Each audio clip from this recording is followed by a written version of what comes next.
Hey guys, welcome to the channel, or welcome back, I guess I should say. Um, just wanted to go over the stuff that I look at when I buy a used truck, which seems to be a lot lately. But for those of you who don't buy old used vehicles, maybe some of these tips will help you not get into a jam and not become, the cars don't get into what we call garage prison, where they just sit and your wife piles clothes on them and boxes and all that stuff, which is just a bummer to see. I like to keep these things operating and running as much as possible, just to keep that fire going, and it just sucks to see them sit. So here we go. I'm going to give you some tips on how to buy some of these old birds. So this truck we just purchased about 2 or 3 months ago. It's a 1973 Chevy K20.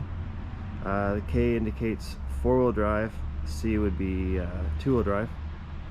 The 20 is indicative of 3/4 ton, just a heavier towing capacity than a 10, which would be a half ton, and a 30 would be a 1 ton. I bought this truck to create a period correct tow vehicle for my old Ford Pre-Runner.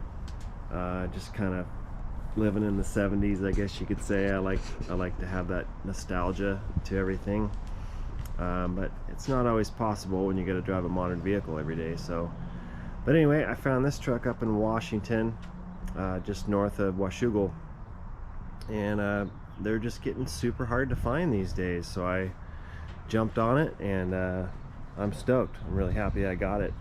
But I wanted to tell you guys about maybe some tips and tricks on buying these things without getting in trouble or getting in over your head.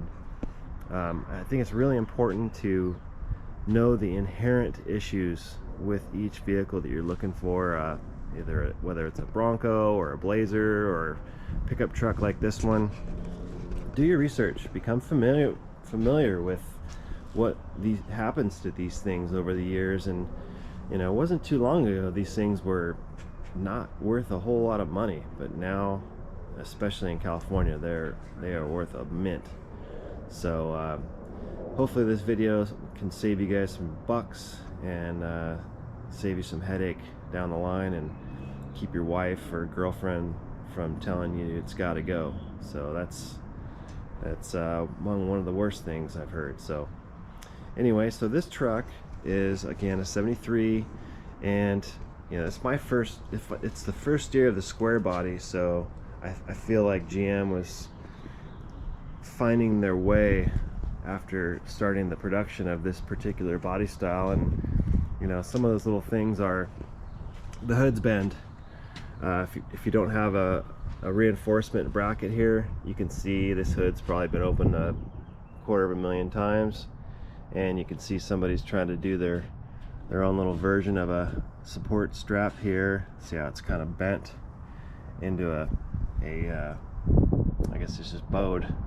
But you can also tell the earlier square bodies didn't have a cowl, which is part of the cab. The cowl induction is actually part of the hood on the earlier ones.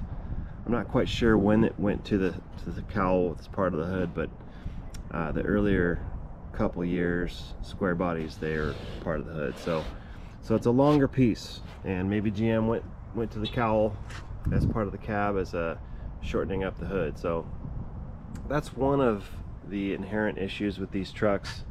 But again, they're super popular, and especially now everybody's getting all excited about them. My favorite part of the truck is the grille and the single headlights. I think it just screams 60s and 70s, and to me that's real cool. So another thing to think about when you first walk up to the truck is look at the body lines. Look at the reveal between the fender and the doors. And these reveals are adjustable only because you can adjust the doors. The cab is obviously fixed, so if you're setting doors or putting doors back on the truck, you want to have pictures of everything before you start, because a lot of these trucks are pretty janky from the factory, believe it or not. They're not like today where everything's just laser lined, perfect reveals around every door. These trucks were put together by half drunk people and smoking cigarettes with one hand and wrenching, putting everything together with the other hand. So they were not perfect. In fact, they're far from it. But looking at the reveals on the doors, if you're looking at buying this truck, that's usually where I start out. And that kind of tells the story of how everything has kind of gone over the course of the truck's life. And then look at your rockers. You can kind of tell this one's pretty wonky. Over here there's some sort of a dip. Looks like maybe a rust repair here, where they put a rivet there, and you can see it goes down kind of right here. So that tells me that somebody's been doing some work to this truck over the years. The rockers are kind of solid, but I haven't stripped this bed liner stuff off, so it's kind of hard to tell.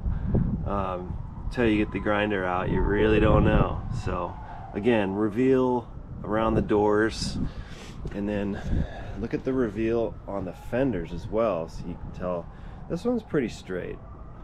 You can also look down this portion, and this one looks pretty good.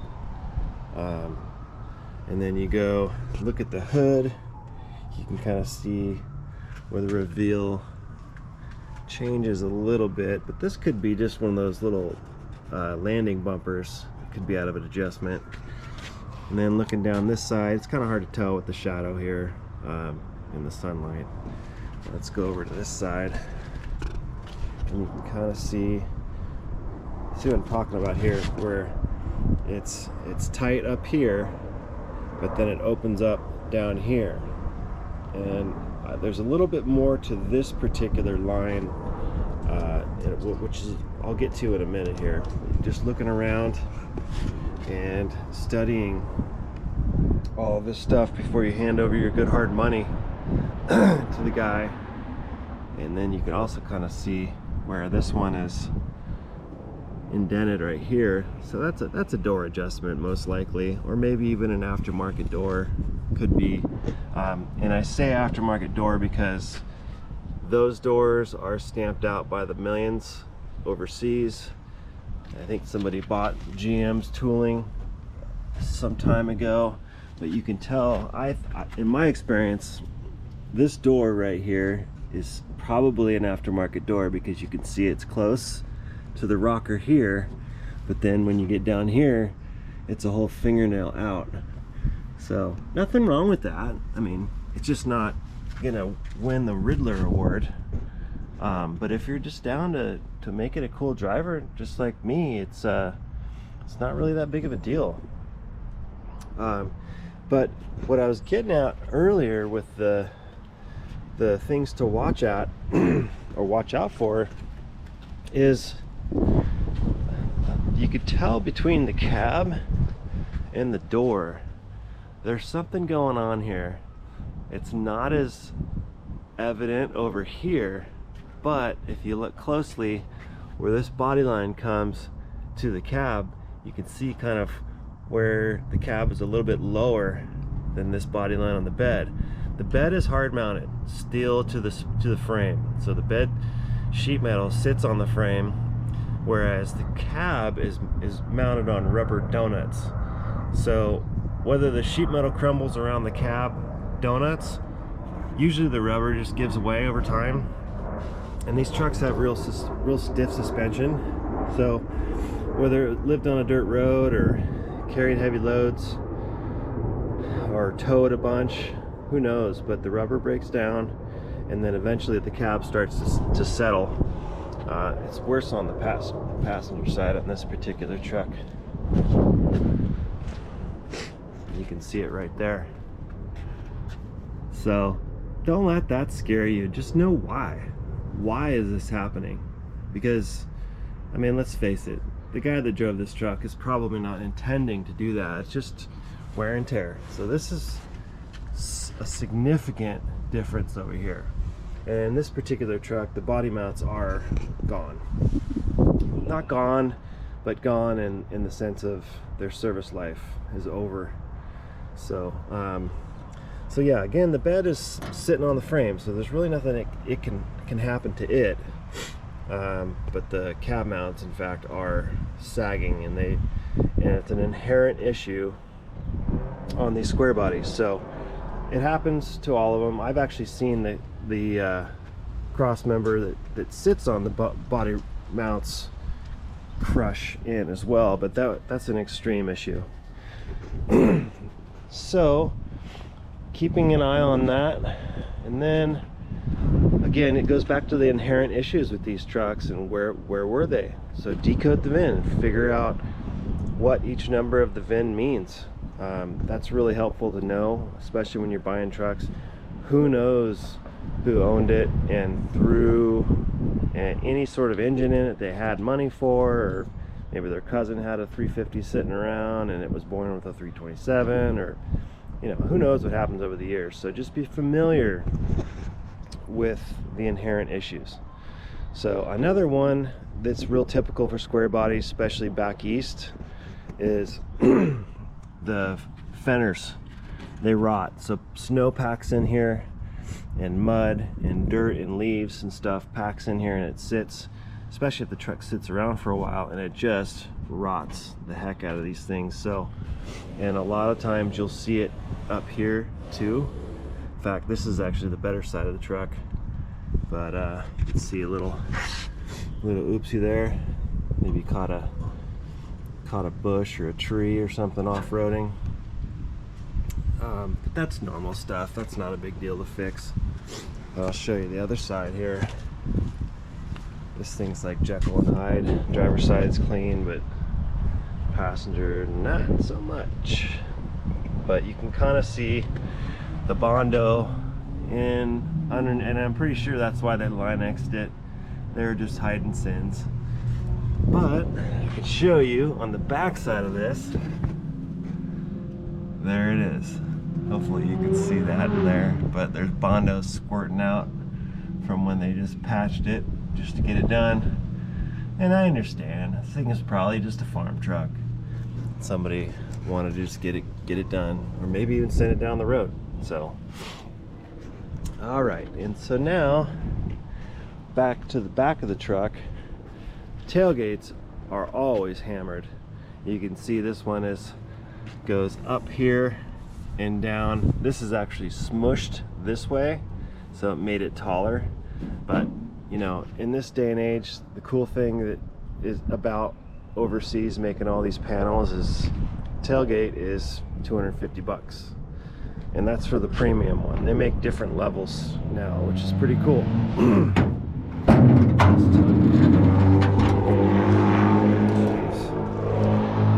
So this tailgate has seen better days.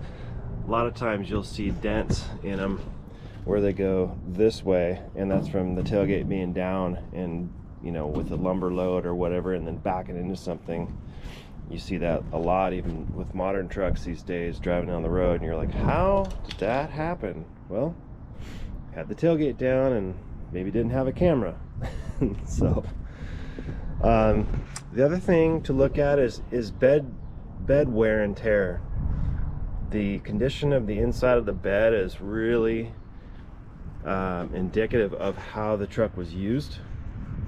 And again, these are old farm trucks most cases, and people hammer them and throw concrete and scrap metal and stuff in them. So pay a really close attention to the texture and the I guess, for lack of a better word, just the condition of the top surface of the bed.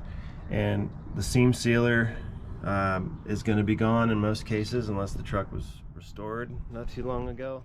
But look for any big huge dents or holes in the corners. See those little drains right there? Those things get packed up with dirt, and then water just sits in these things and it just wreaks havoc. So keep a good eye on the inside of the bed. In fact, see somebody, looks like that bolt was probably frozen and they tried to hit it with an impact hammer maybe. But anyway, the fenders also, those are always a good indicator. And of course the top rails of the bed too, where someone put a hook in this thing and it tweaked it up. That's an easy fix though. You can just hammer that down or dolly it out somehow. And let's see here. Before I get underneath the truck, I want to show you this. Now, I knew this going in. I could tell from underneath the truck there was some rot, and that's okay. All these trucks have rot at some point, unless you're going to pay $40,000 for them, and God forbid you do that and it still has rot. Well, I feel for you. But hopefully you've watched this video and you can steer clear of any nightmares like that.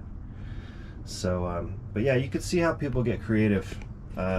This is straight out of the hardware store. Like 14 gauge aluminum. I've actually spent some time in taking out other pieces. This is the hard ones. These have a multiple amount of screws, which don't cut very easily, and rivets. I took the rivets out already. And then someone actually got creative and started cutting with tin snips and patching this up here too. So just be aware of other people's ideas of good is usually the cheapest route possible. So, but I'll show you how to look for this stuff once we get underneath the truck. But don't let this scare you. It's not that hard to replace. In fact, I'm going to do a video on it when I do this. I've done several of these trucks, worse than this, believe it or not, and it's not that bad. It's just cutting square sections out and buying the correct sheet metal patch panels to put in. So I actually thought it would be worse than it is, and you're probably going, wow, that's pretty bad, but honestly it looks a lot worse than it is. So, but you can see where it's gone through, and then there's a support that runs this way, that's just spot welded where the body mount sits. In fact, you can kind of see it down in there. That's the center cab mount.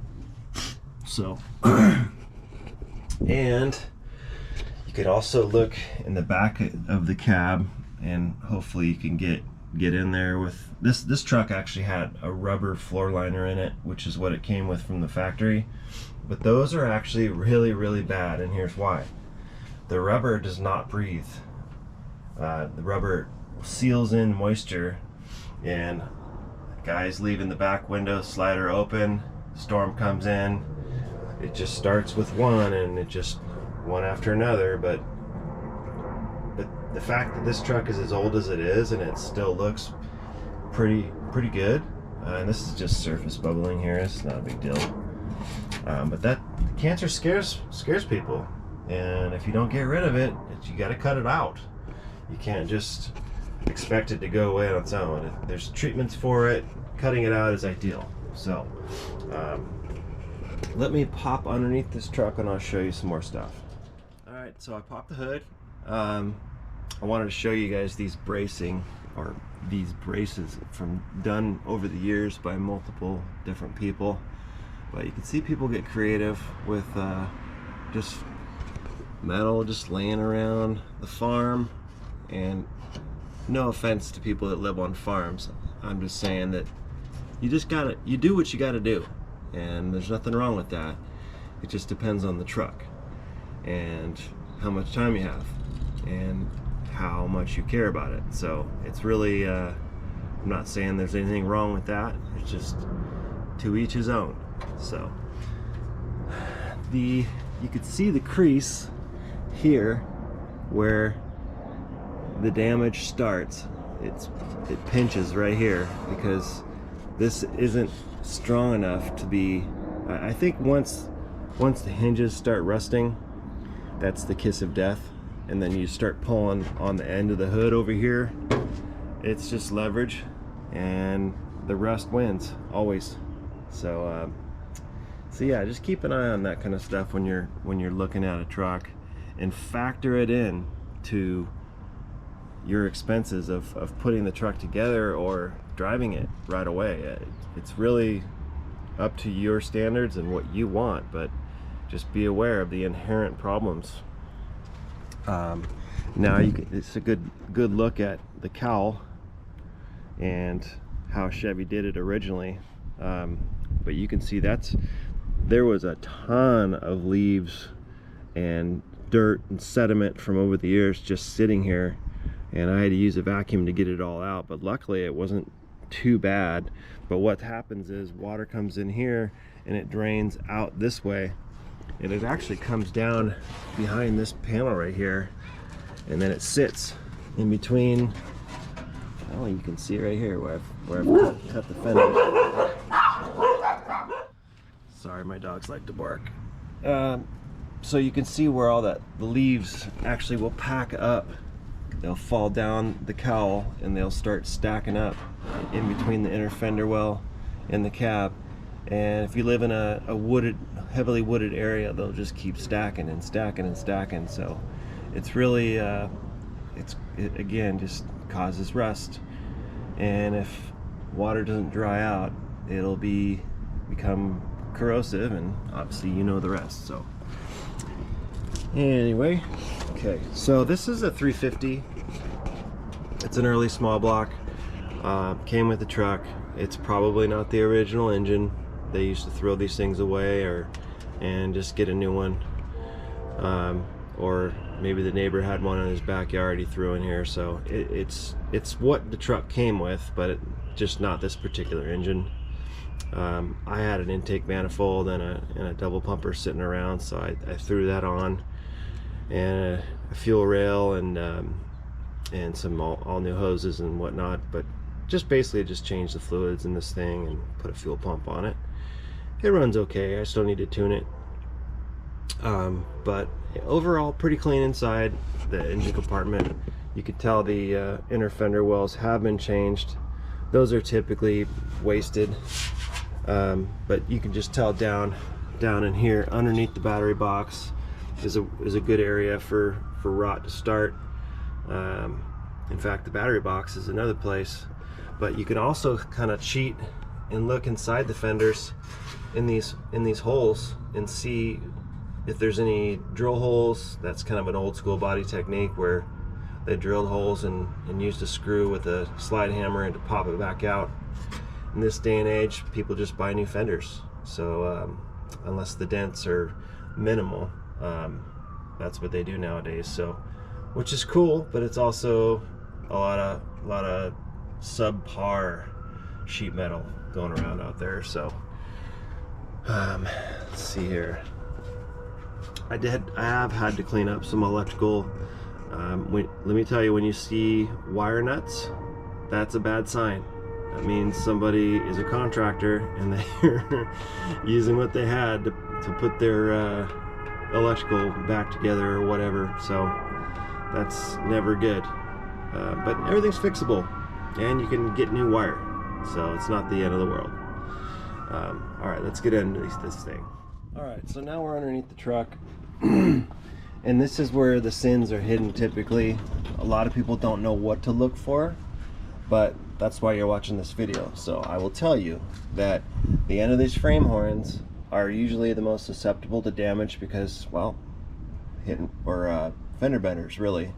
A lot of cars are lower than these trucks, so in today's time they would basically go underneath this thing and probably hit the front diff or the steering tie rod. But keep a close eye on the condition of the frame rails or the frame horns, and this one's actually really clean and this one's pretty clean too. No real visible damage to it. There's a missing bolt there, you can see. Back of the bumpers are usually scaly because they don't come coated, but that's okay. This bumper needs to be replaced anyway. Another thing with these older Chevys is that they came riveted. just about every component on the frame came hot riveted from GM. And while I'm surprised at how many rivets are not loose, as many rivets as that I remove in my life, very few have been loose, but they do get loose. And in fact, they, especially on high pressure points like this spring hanger right here, you could tell somebody's removed the rivets, maybe gotten a accident and loosened them up, but they've replaced them with bolts. So that's another sign right there that you could look for. Nothing wrong with the grade 8 bolt though. If I had my way, I would replace every rivet with a grade 8 bolt, but I'm psycho like that, so it's really, I'm not telling you to do that. Another thing with these square bodies, the half-ton trucks especially were very susceptible to cracking behind the steering box, and you can kind of tell there's a standoff right here. I don't know why GM did that. I don't know if they had just a surplus of too long of bolts or what. I just don't know why they put that standoff in there, but please let me know in the comments if you know why. I would certainly like to know. But the steering box wasn't riveted on, so we don't have to worry about that. You can see the sway bar bracket is riveted on, but they're cracked.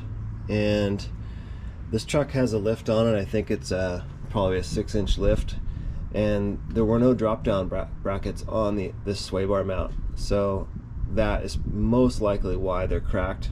I'm probably not going to run a sway bar on this truck because of they hinder travel, suspension travel a little bit. The truck will wallow a little bit, be a little more top heavy, but that's not really, this truck's not going to be cornering fast anyway, so I typically leave those off. But I will remove the brackets eventually, but you can see this one bent too, or I'm sorry, cracked, and this rivet's loose. See that? Yeah, so they do loosen. Another thing is you want to look underneath the frame from afar, and that's the only way you're going to tell if it's bent, by looking down the frame. And yeah, they curve in and out, but usually you can tell if they're bent. But the only way to tell is to put them on a chassis table, and who's got time for that, right? So keep an eye on the cross members. Usually those are relatively unscathed in an accident, unless there's some like tearing going on, but it's pretty unusual. The cradle on this engine is pretty clean. These are typically bolted in, you can see, because it's something that can be removed if the engine is removed. Look at leaks. Try to source the oil leaks. Chances are it's gonna leak if you're in this price range. So it could be a valve cover though. You know, valve cover gaskets are 15 bucks, and that's for the good ones. A rear main seal is a lot more doing to fix. So it just make sure you know what your skill level is and how in depth you want to get, because nothing really troubles me in that regard, but it sure is annoying to put an engine in and have it leak, and then now you got to pull it back out, especially if it's a finished truck. It's a real drag, and it's the last thing I want to do is pull an engine, so especially after you just put it in. So you can tell this oil pan has been hit by the front axle housing at some point, so I'm guessing this truck was jumped by some guy reenacting the Fall Guy, maybe, or a Dukes of Hazzard fan. But you can tell that this axle housing travels that way, clearly. So I mean, maybe that's not from this truck, but it certainly looks that way. But again, keep an eye on leaks. Leaks can be expensive, especially if you're farming out the work and having someone else do it. It's real expensive. So another thing about lifted trucks is they typically come with drop-down brackets, like I was mentioning with the sway bar. This bump stop should have a slight drop down on it. It's typically the same height as the lift kit itself, which in my eyes makes it just a lift kit. To me, I'm really not a big lift kit guy. I'd rather have a suspension system that's going to improve the vehicle's performance instead of just putting big tires on it. So I'm kind of a nerd when it comes to that stuff, but you just want to know what you want and know what you're looking for. So just be sure. That's what this video is all about, is helping you gain the confidence to go out and buy one of these old relics. So moving on, there were some weird steel brackets welded on by somebody right there. I'm not sure what they were for. The frame isn't cracked underneath them, but they were on both sides. I don't know if it was for a snowplow or what, but yeah, it was kind of weird. So I unfuggered those, and oh, there was also a truss on the front axle too. So I'm guessing the guy was a Fall Guy fan. Maybe he did like to jump, but he had this flat bar truss that went from here, and it had a standoff that went up there, and then it went down to the bottom of the diff, and then back up to that steering knuckle there. So it was kind of a janky deal, but hey, this axle looks pretty good and it's not leaking that much. So yeah, I mean, kudos to the guy that did it. I guess it served its purpose. So you can also see a little bit more as we go back here. Here is the body mount that I was showing you up in the cab. Here you can see this cross brace right here. Let's get a better angle. These guys, obviously they're hollow, and they hold dirt and mud and leaves and whatnot, but mostly dirt and mud, and they just rot out. This one's actually in pretty good shape, but you can see the remnants from all the rivets underneath here, and yeah, it's again, I knew getting into this truck what I was buying, but I got it at a great price, so I really wasn't too worried about it. And you can see the inner rocker is actually missing. Well, I shouldn't call it the inner rocker. It's actually a rocker cap that goes here, and it covers this whole area from being filled in with dirt, but it's pretty much just gone. And you can see this guy's sheet metal angle iron, or I don't know what it was, but it's not good. But the overall cab is not bad. It's just these outside edges where the windows go down, or where the windows are kept down overnight and the storm blows in over and over and over again. It just starts this process. So, but again, I'm going to show a video of how to replace this stuff, and it's not that bad. So but you can also see the body mounts, how they rot. This is super soft. I mean, this is like unbelievable soft, and they're loose, and you can see why the truck is sagging. But it's a consumable. It really is. It's totally normal. So again, think about this stuff before you buy one of these trucks, because you can get into a position where you're just not willing or able to do the work, and that's no fun. So you want to enjoy these things, keep them running. Also, be familiar with the drivetrain. What came in these trucks. This truck is supposed to have a turbo 400 in it. I haven't confirmed it. It's a 3-speed auto, but it looks like a turbo 400, but it kind of also looks like a turbo 350. So again, if you guys are trans masters, shoot it down in the column what I have. I haven't confirmed anything yet, but you want to be familiar with what came in these trucks. You know, you don't want a Mazda 5-speed in your K20 is what I'm getting at. And then the transfer case is in New Process 205, and that's luckily the big one that everybody likes. It's got the cast iron housing. Typically 203 will have, well, not typically, all 203s have chain drive inside. This one's a gear drive, And this also has a cast iron housing with aluminum caps on it. The 203, New Process 203 will have an aluminum housing, in my experience and knowledge. Let's see here. And then, of course, you have the cross member bushings right here. Cross member actually sits on a rubber bushing for the transfer case. Transmission as well.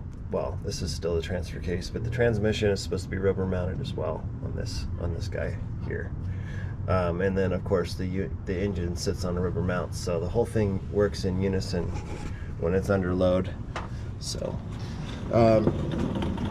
here's some more Chevy, I guess, history, if you will. Had these, what they referred to as saddle tanks, where you have one long skinny tank on either side outside the frame rail. And GM got in trouble back in, I want to say the late 80s, early 90s, where somebody was planting bombs inside these trucks and then showing a car crashing into it and catching on fire. The whole thing was a big old sham. These, as you know, only in movies and TV, cars catch on fire when they get hit. So that was a whole joke anyway, but people are still scared of them. But that's the way they were. So I don't mind. It's got two tanks. You run one down and you switch over the other. What's weird about this truck is it didn't come with the switch. So I don't know if they pulled simultaneously, but I'm gonna have to find out. That's something else I should know, but for some reason I don't. So anyway, you got more rot up here in the floorboard. This is the worst side. And then, in fact, this little cross member guy here is rotten, so it needs to be replaced. And of course, the body bushings are wasted as well. So you want to look down the frame rails, make sure there's no like major bows in them. You want to look for oil leaks, of course, in the drivetrain. You want to look at the drive shaft. Make sure there's some weights on the drive shaft, and trust me, you'll know if it's out of balance. It'll shake your teeth right out. And then here's the culprit for why this cab is sitting down lower in the back. This bushing right here, see, it just sits on the sheet metal. Sometimes the sheet metal can crumple if it gets in that bad of an accident, or if it had real stiff suspension for too long. It'll just compound the issue. And I actually had an 86 K10 that had crumples around the sheet metal to where you could replace that body bushing all you want, but unless you took the cab off and replaced that, it's still going to sag. So just be aware of that. That's an inherent issue. But inspect the truck really good. Bring a creeper. Impress the guy that you're buying the truck from, or I guess you could say you scare him. But it's important to know what you're buying, especially at these prices, man. It's crazy. So Bondo can be used on the bed too. A lot of guys, I've seen guys do it. So if you look at the bottom side of the beds, they really tell the truth about what happened in the bed, because no one's, unless you're pulling the bed off and painting it, no one's gonna fix the underside unless they're really, really desperate, I guess you could say. But you can see here how the bed just sits on the frame. There's no body bushing or anything, because no one has ever intended to sit in the bed, so there's really no use in putting body bushings on it. Camper shells and stuff like that went on them, and it would probably squish those body bushings right out. So anyway, so now coming to the rear end, I like these trucks because they come with a pretty stout drivetrain. This is a corporate 14 bolt. It's a full floating unit. You can tell by the 14 bolt came with that same housing, but it came in two configurations. It came with a semi-floating axle, which was C-clipped in the center where the two axles come together in the differential. And then if you have a full floating axle, it'll have this flange here with the 8 bolts. And in fact, you can actually remove the axles with this truck sitting on the ground. And the axles are actually, I'm sorry, the drums are actually held on by bearings. Well, bearings and jam nuts, just like the front end behind the hubs. So it's a very, very stout design. A lot of off-roaders swear by these axles. They're really, really good.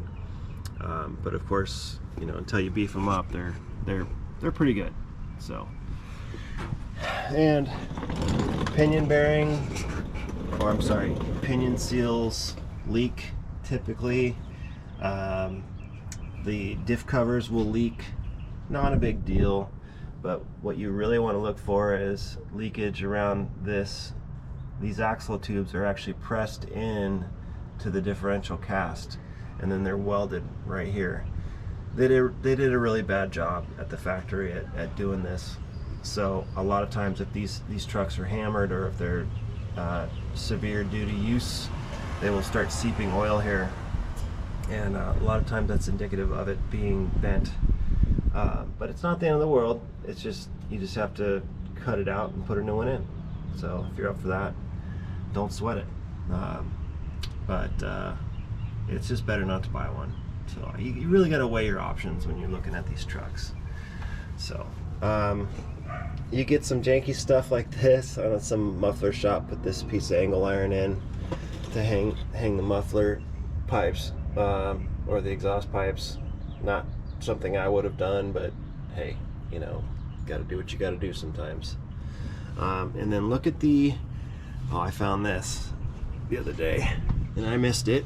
Shame on me, but you can see how this bolt is going upward. See that?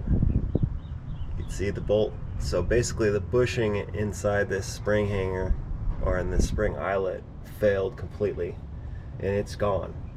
So, and the suspension on these the 20s and the 30s are so stiff that they hardly articulate without any load in them. So that was certain death for this bushing, and it was long since overdue for a replacement, and no one wants to replace these. They just replace the springs typically, because it's a lot of work for very little payoff. So but you want to make sure, looking down the spring pack and then aligning it with the rear hanger is something that you just want to make sure it's all looking pretty straight and solid. The inner fenders, that line right there, you want to make sure that that is relatively straight. Yeah, something could get caught in the tire and dent it a little bit. That's not the end of the world, but when you're looking at a nice paint job and then there's Bondo inside the fender well, that's not a good thing. You want to be able to take that out. So anyway, and this spring eyelet is actually in good condition, so I don't know why that one failed and this one didn't, but it's just wear and tear, maintenance. It's normal. One thing I wanted to point out on this hood is you can see the cancer starting to chew away at this seam right here. There's an outer skin and an inner skin on these, and usually in doors and sheet metal parts there's outer skin and inner. This inner skin is rusting out, and you can see why. It's when the water kind of beads up here and it just sits. You know, this truck was actually from Oregon, so it saw its, not Oregon, but Washington, it saw its share of rain. So it really did a number on this hood, and the hood's trashed anyway, but keep an eye out for that kind of stuff that's just obvious right there in your face. And I should probably mention that this truck was probably sprayed with liner for a reason, and I knew it going in, and again the truck was priced accordingly, and I knew they were hiding something, but it didn't bother me because these parts are really cheap these days. The other thing I wanted to mention is look at the roof. No one looks at the roof, and you can see the seam sealer going away, or has gone away for quite some time now, and that's a flange in there. So if the seam sealer's gone, that means the moisture's getting in there. So Looks like someone had an antenna here at one point as well. But look at it real closely. Make sure there's no big, I guess, dents or evidence of any cancer coming through. I mean, you're gonna buy an old truck, you're gonna get stuff like this. Just be ready for it, and then you won't be surprised when you see it. But this truck's probably been 3 or 4 different colors over its age. So in fact, the bed is like a pottery red, and the cab itself is like a teal, as you saw when I was showing the floorboards. So, but you can look down in between the cab and the bed, and you can see sins a lot of times, or you can see where a big old dent was, where something hit the bed and went towards the cab. Sometimes that is in there and people just don't look for it. So, but anyway, let's see here. What else do I have to share? Just look her over and be familiar with what you're buying. Alright guys, well, hopefully this video helped you. I wish I could have had some help in my younger years, because I've bought a lot of junk over the years. But hopefully this video helps you out buying one of these old trucks. And please leave a comment, share with a buddy that you know is in the market for a truck, and I will do my best to answer any questions if you have any. And of course, like, and if you haven't subscribed, please do. And I'm going to be building this truck on YouTube, so you'll see every step that we make on video while we do it. We build trucks, that's what we do, among many other things, but we're going to be sharing it with you guys. So anyway, thanks for watching, and we'll see you soon. Take care.